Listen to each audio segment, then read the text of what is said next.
¿Qué tal? ¿Cómo están? Bienvenidos a La Economía. Las tensiones en una de las rutas de comercio marítimo más importantes del mundo amenazan con perturbar la economía mundial. La del estrecho de Mandeb, que pasa por la costa de Yemen y da acceso al Mar Rojo. Los ataques de los rebeldes hutíes de Yemen contra buques vinculados a Israel empujan a cada vez más navieras a desviar sus embarcaciones por una ruta más segura, pero mucho más larga y, por tanto, más costosa.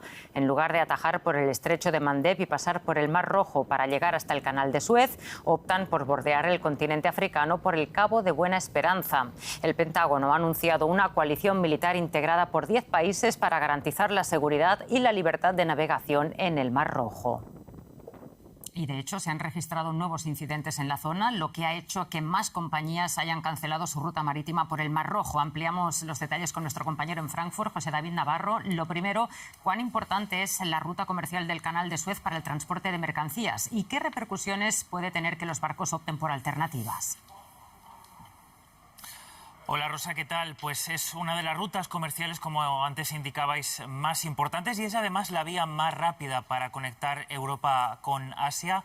Aproximadamente se tardan esos 17 días, por ejemplo, desde el puerto de Rotterdam hasta Shanghái.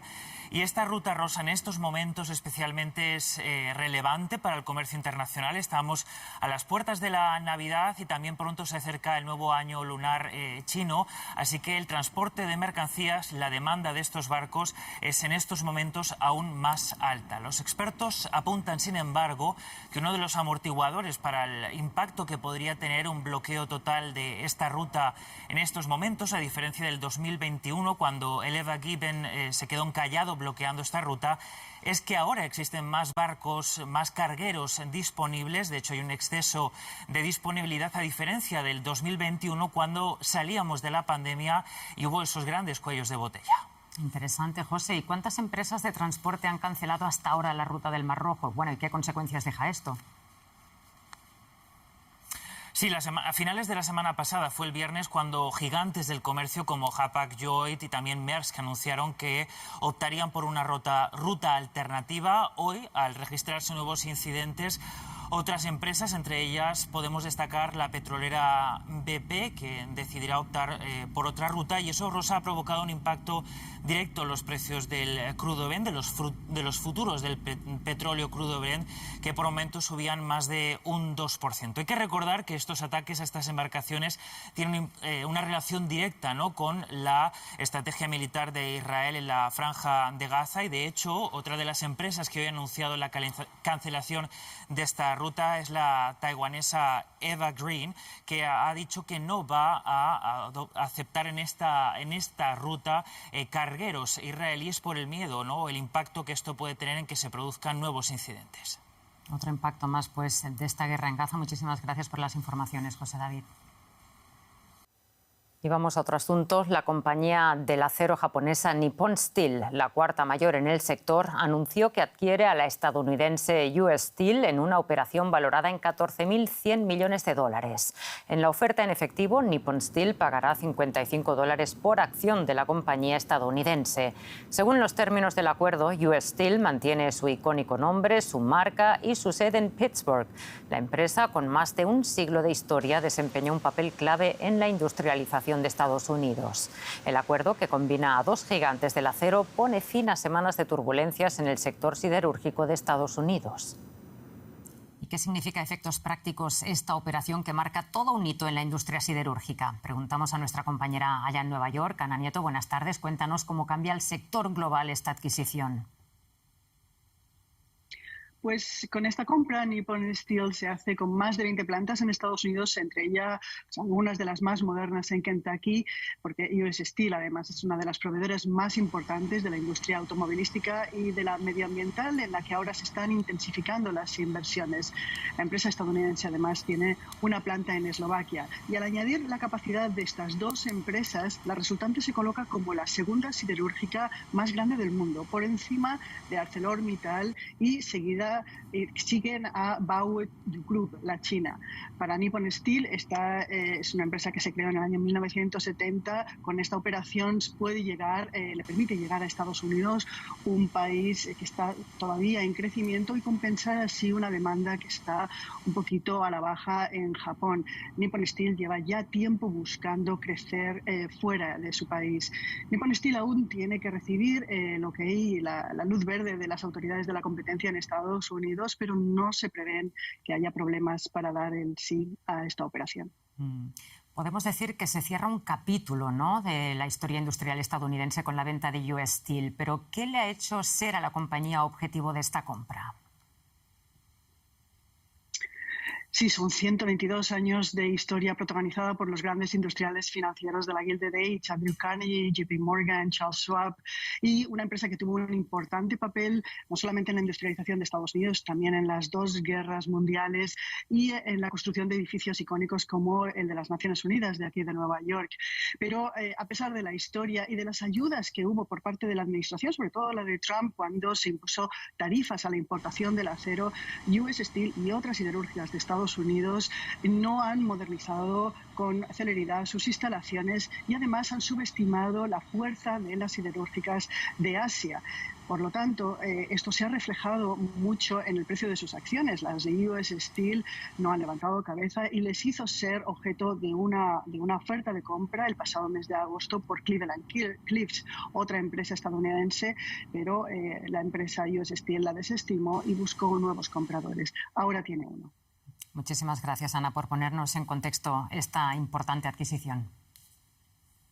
Y hablamos ahora del sector del petróleo. La petroquímica española Repsol y la estatal venezolana PDVSA acordaron este lunes reactivar su alianza para la producción petrolera y gasífera en Venezuela. El acuerdo otorga a Repsol más controles operativos y financieros y se convierte en otra de las empresas que han suscrito convenios con Venezuela después de que Estados Unidos levantara en octubre parte de las sanciones al país caribeño. Ello en respuesta al acuerdo político entre la oposición y el gobierno de Nicolás Maduro de cara a las elecciones presidenciales de 2024. Y hablamos sobre este tema con alguien que conoce muy de cerca la situación petrolera de Venezuela, Toro Hardy, economista y exdirectivo de PDVSA. Señor Hardy, un placer hablar de nuevo con usted. Muy buenos días, encantado de conversar sobre este tema. El gobierno de Estados Unidos levantó temporalmente, decíamos, las sanciones a Venezuela, pero no está claro si volverá a imponerlas. ¿Por qué se arriesga la española Repsol a operar con PDVSA? La razón es que PDVSA tiene una deuda muy grande con Repsol y con otras empresas, por cierto. Estos acreedores tienen interés en venir a aumentar su producción en Venezuela porque es la única forma que encuentran para recuperar las deudas que la petrolera venezolana tiene con ellas. Y sin duda alguna, Repsol, tal como Chevron, probablemente Eni, Total, manifiestan un enorme interés en hacerlo. Lo que yo no sé es cuán dispuestas están a aumentar sus inversiones sustancialmente mientras no se clarifique el problema político. Estados Unidos levantó temporalmente las sanciones, pero solo por 6 meses y bajo el compromiso del gobierno de Venezuela de tomar una serie de medidas que no ha tomado por ahora. Corre el riesgo, por tanto, de que esas medidas puedan aplicarse nuevamente, tal como ha señalado que lo haría el secretario de Estado, el señor Blinken, de los Estados Unidos.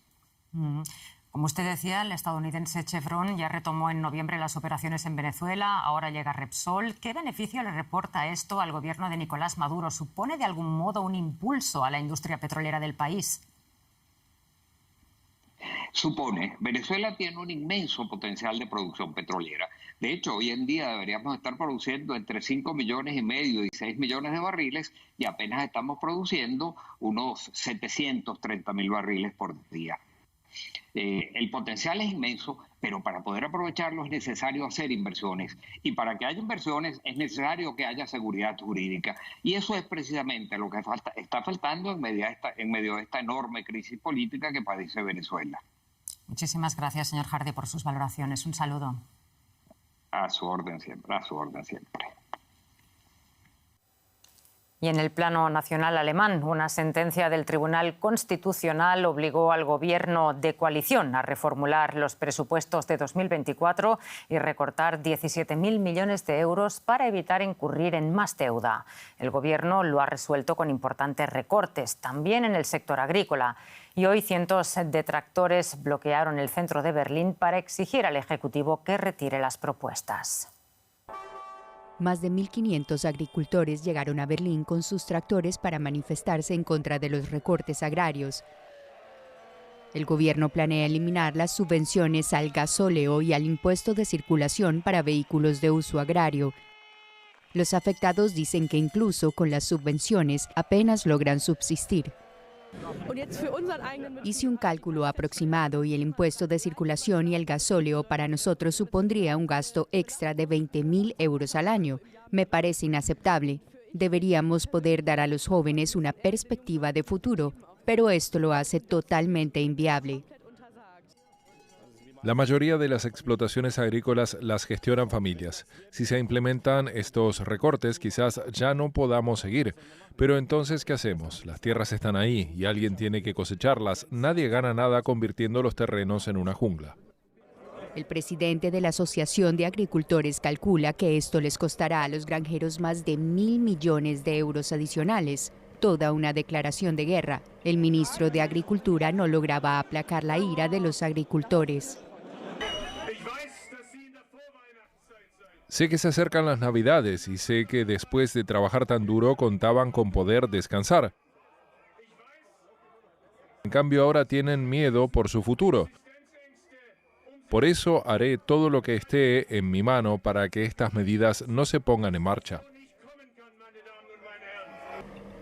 La Asociación de Agricultores exige que el gobierno abandone su plan de recortes. Su presidente ya advirtió que de no ser así, el Ejecutivo deberá contar con una resistencia multitudinaria a partir de enero.